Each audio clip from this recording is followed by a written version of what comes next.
Tu sais, ce qui est vraiment flippant avec l'eau, ce n'est pas la pluie.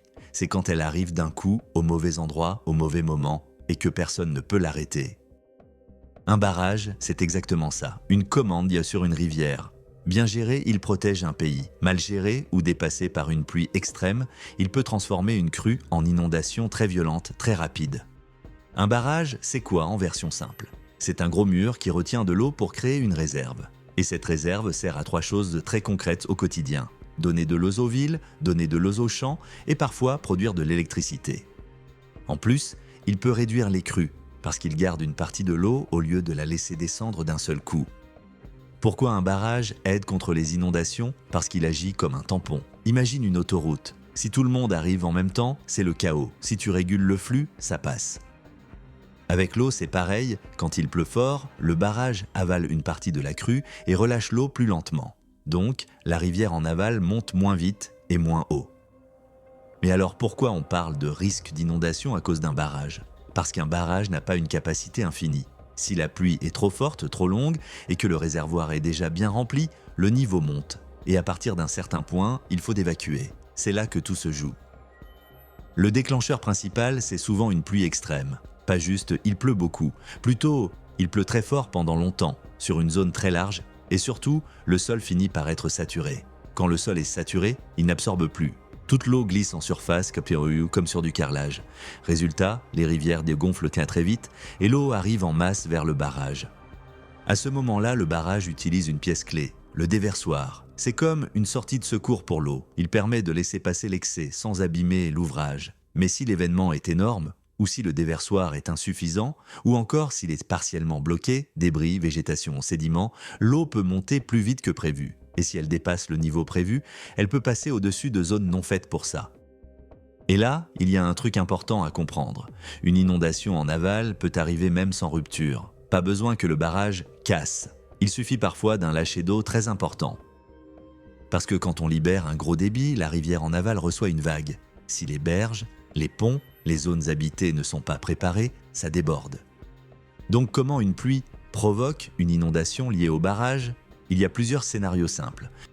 Premier scénario, le réservoir est déjà haut, puis une grosse tempête arrive. On n'a pas assez de marge, on doit relâcher beaucoup, vite. Deuxième scénario, la pluie est tellement intense que même en évacuant, le niveau monte quand même et on arrive à une situation limite. Troisième scénario, la gestion est en retard, on attend trop, on ne fait pas de lâcher préventif et on se retrouve coincé. Dans tous les cas, le point commun, c'est la vitesse.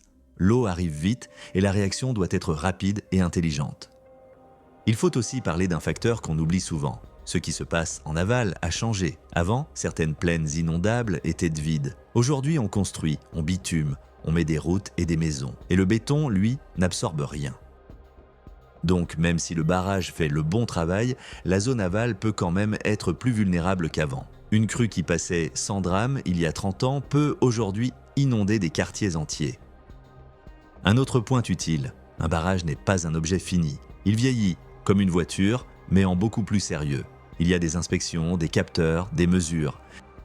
On surveille les fuites, les mouvements, les vibrations, la stabilité. Une petite fuite ne veut pas dire danger immédiat, mais c'est un signal à suivre.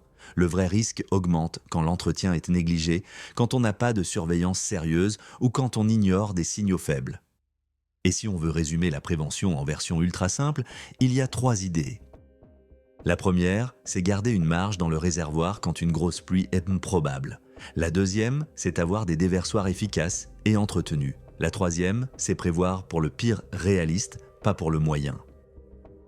Parce que le climat peut surprendre, surtout avec des événements extrêmes plus fréquents. Il y a aussi une réalité que beaucoup de gens ne réalisent pas. Sans barrage, les pluies extrêmes provoquent aussi des inondations.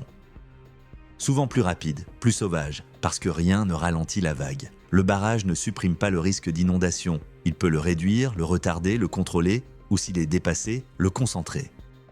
C'est un outil de contrôle, et tout outil de contrôle demande de la discipline. Ce que toi, en tant que citoyen, tu dois retenir, c'est simple. Si tu habites en aval d'un barrage, le risque principal en cas de pluie extrême, c'est une montée rapide de l'eau. Pas forcément une cassure spectaculaire, une montée rapide. Donc, les alertes, les consignes et les zones inondables sont à prendre au sérieux. Une crue, ça ne négocie pas. Ça arrive, Ça monte et ça prend ce qui est sur son passage.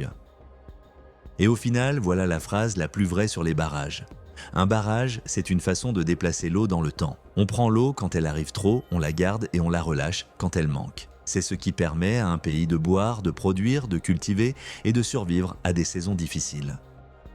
Mais quand la pluie devient extrême, la question devient: est-ce qu'on a gardé de la marge? Est-ce que le système évacue bien? Et est-ce qu'on a géré à temps? Parce que le danger, ce n'est pas le barrage. Le danger, c'est l'eau, quand elle arrive plus vite que notre capacité à la maîtriser.